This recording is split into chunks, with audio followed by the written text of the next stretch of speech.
Salut, c'est Trado, content de vous retrouver pour la mise à jour de l'or libellé en dollars et en euros. Le moins que l'on puisse dire, c'est que l'or a bénéficié quand même de l'instabilité qu'il y a eu cette semaine sur les marchés. On va le voir tout de suite. On commence avec l'or libellé en dollars sur des unités très longues, l'unité de temps mensuelle. Chaque bougie que vous voyez correspond donc à un mois de cotation avec les plus bas et le plus haut du mois. On voit que pour l'instant rien n'a changé, on est toujours à l'intérieur de cette espèce de biseau de long terme duquel pour l'instant on ne parvient pas à s'extraire.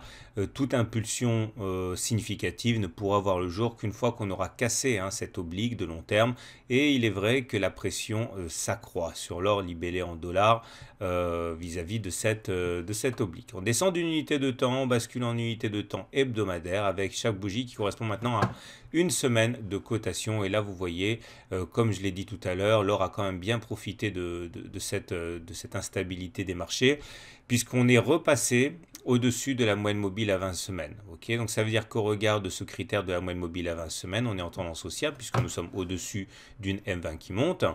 Et également, on est aussi au regard des pics et des creux, deuxième critère de référence que j'utilise, à savoir que les pics étant montant et les creux étant montants aussi, on est en tendance haussière pour les deux systèmes de tendance, et donc tout se passe pour le mieux. On descend maintenant pour regarder l'analyse Ishimoku, et on voit que les courbes, chacune des courbes nous donne effectivement les supports et les résistances à surveiller.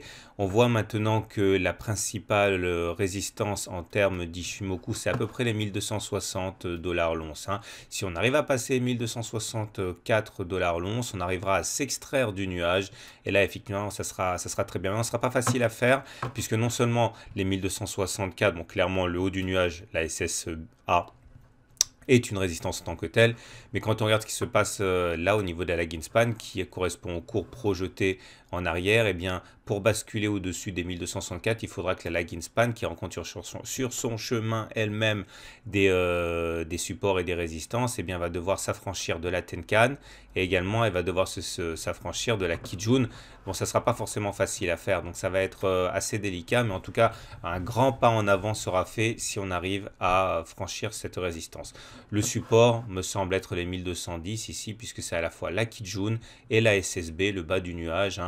Ça devrait également donner du fil à retordre, mais cette fois-ci au baissier.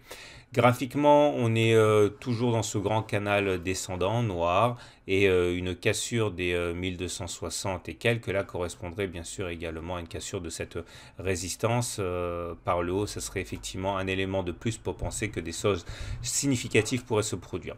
On met tout ça sur le même graphe. Et voilà ce que l'on a. Globalement, je considère que dans l'application, bon, il n'y a pas eu de signaux au regard de la méthode d'accumulation rationnelle cette semaine. Les prochains signaux seront donnés par les 1280 dollars qui correspondent effectivement à une cassure de tout ce qui pourrait effectivement nous poser problème, le nuage, le haut du canal noir ici, et également au niveau de la lagging span, les éléments que j'ai mentionnés précédemment. Et toujours dans la méthode d'accumulation rationnelle, je pense qu'un ordre pourrait déclencher sur les 1210 dollars l'once. On passe du côté de l'or libellé en euros, toujours en unité mensuelle pour commencer. On voit les séquelles de la dernière confrontation avec la résistance oblique descendante, c'était là.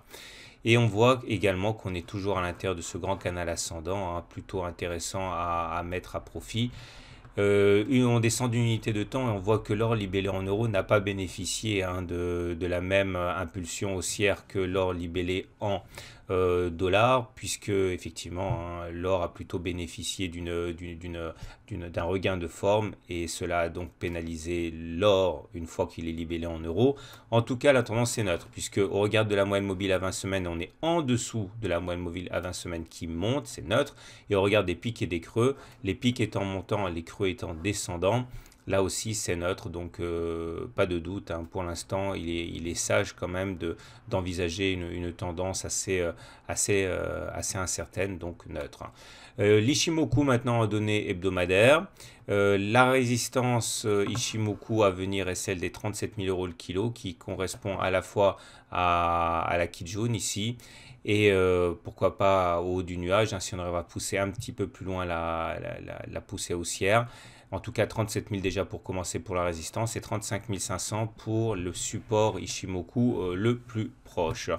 Graphiquement, vous comprendrez que rien n'a changé depuis la dernière fois. On est toujours capé à la hausse par une résistance importante ici qui correspond aux 39 300.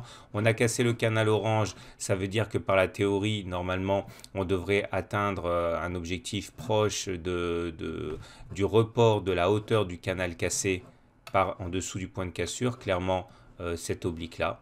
Okay, c'est la hauteur du canal reporté en dessous du point de cassure. Donc nous avons également un autre support ici beaucoup plus fort qui est celui des 34 700 correspondant au niveau qui a empêché les cours de baisser ici et là. On met tout ça sur le même graphe. Pas d'ordre non plus cette semaine en matière de méthode d'accumulation rationnelle. On retiendra que la résistance de référence, à mon avis, c'est les 37 400 parce que c'est-à-dire à peu près cette zone-là. Hein. Si on arrive à passer au-dessus de la Kijun, de la moyenne mobile à 20 semaines, du haut du nuage de la Tenkan, là on aura plutôt les coups des franges pour monter. Par contre, avant, c'est difficile de prendre position et en termes de résistance de référence, je retiens comme tout à l'heure 35 500 correspondant à la SSB, le bas du nuage. On met tout ça sur le même graphe, sur la même diapositive. Pour l'instant, donc, je ne vois pas pourquoi il y aurait des raisons de s'inquiéter pour l'or, qu'il soit libellé en dollars ou en euros. Je vous rappelle que tout ceci est extrait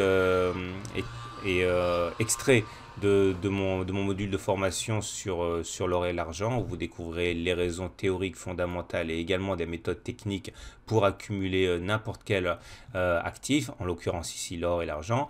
N'hésitez pas à vous le procurer. Vous aurez une vidéo de 20 ou 30 minutes, je ne me rappelle plus, des exercices corrigés, un livre au format numérique, etc. N'hésitez pas, c'est toujours disponible sur le site. Je vous souhaite une bonne semaine et à la semaine prochaine pour la mise à jour.